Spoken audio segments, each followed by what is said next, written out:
Now let's jump into situation 2, identifying root keywords. Now that we have the topics or the titles with high traffic potential and low competition, the next step is to write the content and publish the web page, right? But what kind of content does Google like to rank? Highly valuable, highly relevant, and from high authority websites.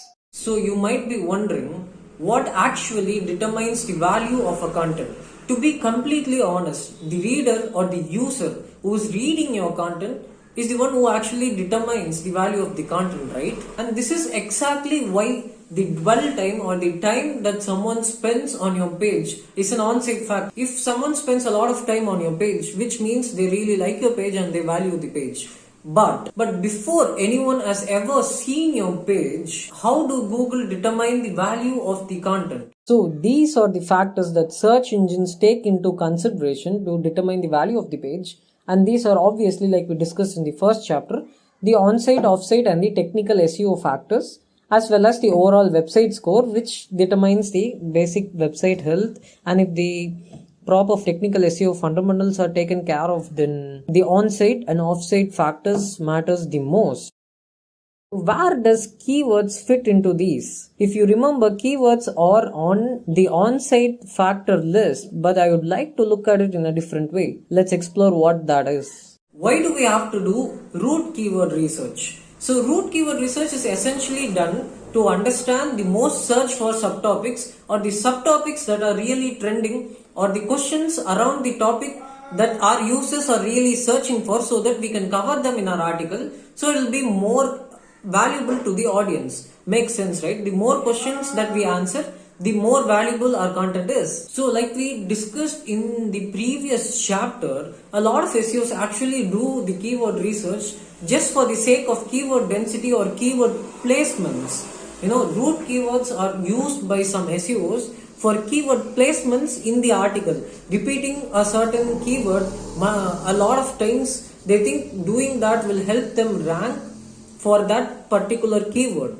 And we have debunked that that's not true in the last chapter. And in this chapter now we understand that we do root keyword research to better understand what our audience is actually searching for, so we can cover them in our article to make sure it is more valuable to our audience. That is all, guys. So in this demonstration, we'll understand how to write the most valuable content topics, right? Now, in this we'll understand how one could write the most valuable content using the both the root keyword research, also subtopic research techniques that most SEOs and the SEO content writers use. So let's say we want to write a blog on IELTS band scores.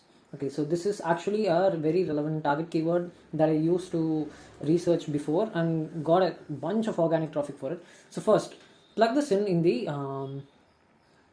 keyword research tools and wait for all of this to load. So let's just wait. So we learned that root keywords are potentially the subtopics, or all potential subtopics for the particular topic that we are trying to write about. So plug in the target keyword here and go ahead, and what I use, there will be a lot of data here, right? So first, keyword suggestions and related keywords. What you need to do is export. You could just export all. Don't copy, because if you copy, you'll only get the keywords. You need all the search volume data and everything. Once you export, you put it in a sheet like this. This is a template. I'll give you guys this. So this is what we used to do for target keywords. I just put this up here as a for me, for a reference. So in the future, while we are updating it, we can see the change in the traffic range and everything. So these are all the potential topics and subtopics, basically the H2 tags, the subtopics, and what to cover under it. So we'll understand how I got all of this data. And down here, if you see, I exported the keywords from the tool here. So the keyword suggestions and related keywords, I have exported it all, and I cut out all the irrelevant data and just kept the search volume here. So you just export it and then paste everything here. And then if you go up, so this is just the root. This is done with the root keyword research. This is all you need to do for root keyword research. So how do I get the important subtopics and the subsections that I need to write about for a particular topic? So go ahead and Google the target keyword that you're trying to write for. So again, if you see, the search volume is 80, but the traffic range is quite high in most of the blogs. So anyways, So what you need to do is open the top 10 blogs and then make a note of all these subtopics that they have written about. Just write about it. How IELTS band scores or calculated band score, descriptions, listening and reading band scores. Just make a list of it here. So first just make a rough list of it so that you could further categorize it later on. So once you list them out, you could finally categorize them as IELTS, OU, band scores, because readability is extremely important. You can't just give out a lot of subtopics without categorizing them properly. So for categorizing purposes, I have it as potential topics and subtopics. And so once you're done with this, now comes the traffic potential part for each and every single subtopic. If you see, just go to one of these now and then plug this in the Ahrefs so that you will understand why each and every subdivision has a traffic potential. Okay, so plug your one of the keywords, just keep it in prefix, and then if you go to organic keywords under this, so if the target keyword is IELTS band scores, this is not the only keyword that you are trying to rank for. If you see, this particular blog ranks for 1026 keywords. So these are all the root keywords that we are trying to rank for. But a lot of these are similar. If you see, band score chart, listening band score, IELTS listening band score. So there will be repetition based on how, like some people would search just listening band score and some people will search IELTS listening band score, and we hope to rank for all of these topics, right? So all of these search terms, right? So these are all the root keywords that we are trying to rank for, and that is exactly why we make a note of all of these down here, so we will understand the search volume trends for all of these. So again, if you see, there will be repetition. IELTS band score 9, IELTS band score of 9, right? So we do not have to take each of these root keywords seriously. Just once you categorize this here like this, what you should do is go ahead and mark the things that you are actually going to write about based on what you have categorized here. So once you do this, you will have a better idea of what are all the keywords that you have left out in your SERP analysis. So again, one other thing that I missed out in saying you guys is, don't just do the SERP analysis, as in don't just go into the top 10 thing and then just make the categories based on this only, because you could even go to the YouTube and then just write here, and here also each and every single video that you get here could be a potential subtopic in your blog. And then there are a lot of content research tools, like BuzzSumo is something that I really recommend that you guys use it. Again, this is under Flickover, which is a group buy. If you just go ahead and type IELTS band scores, right, and search for what you get, so you'll get a bunch of relevant topics, right? Now again, you could categorize them based on Facebook engagement, the number of links. So if I click the number of links, the topics would change.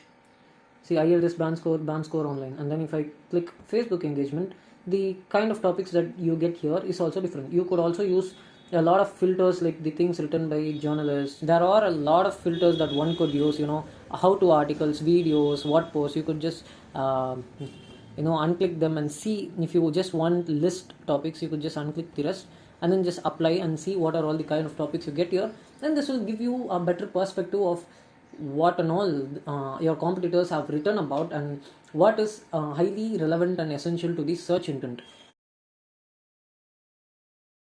So search intent is something that you really need to take care of, because if someone is searching for IELTS band scores, this is a target keyword, but again, this is kind of broad, you could say. One could actually write about IELTS band scores for listening section separately as a blog. So if you're writing blogs like that, the search intent is only about IELTS listening band score, and you should not write a lot of content. Of course, you will have an overview section about IELTS, and under there you will talk about speaking and everything.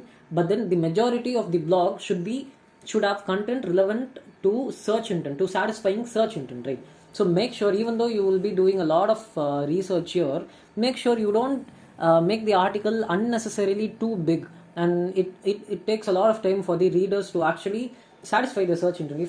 If they just want to know about IELTS listening band score, it will be irrelevant for them to read about speaking, writing and all the other sections, because they only want a particular thing. So that is called as search intent, and one should really make sure that they satisfy the search intent of the users, right? So yeah guys, so based on this, why do we need to mark these traffic potentials is, you would have to write on research and focus a lot more on such subtopics more than the subtopics which have low traffic potential. Why is that? So that you will be able to rank for this particular root keyword as well.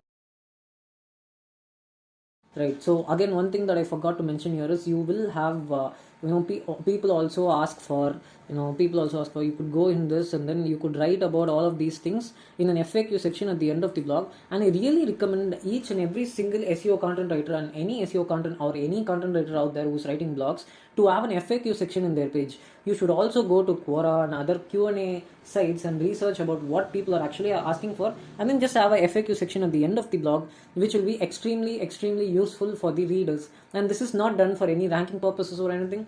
This is purely done to satisfy the users. If someone is searching for universities in Canada, they will also want to know about which university is free in Canada. They would also want to know about, can I go to Canada with a band score of 5. So you could potentially cover these in order to satisfy the users more, and you make them stay in the page for a longer period of time, which helps with the SEO. Well, one might be wondering if just in case if the target keyword is quite niche, for example, if it's like universities in Canada or something like that, let's just write here, right? You will not have a lot of subtopics because subtopics or root keywords for that matters. Universities in Canada. So this is very niche, like what they want to know about, and you would only have to write about universities in Canada, right?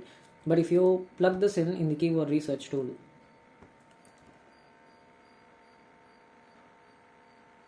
let's just wait for it to load.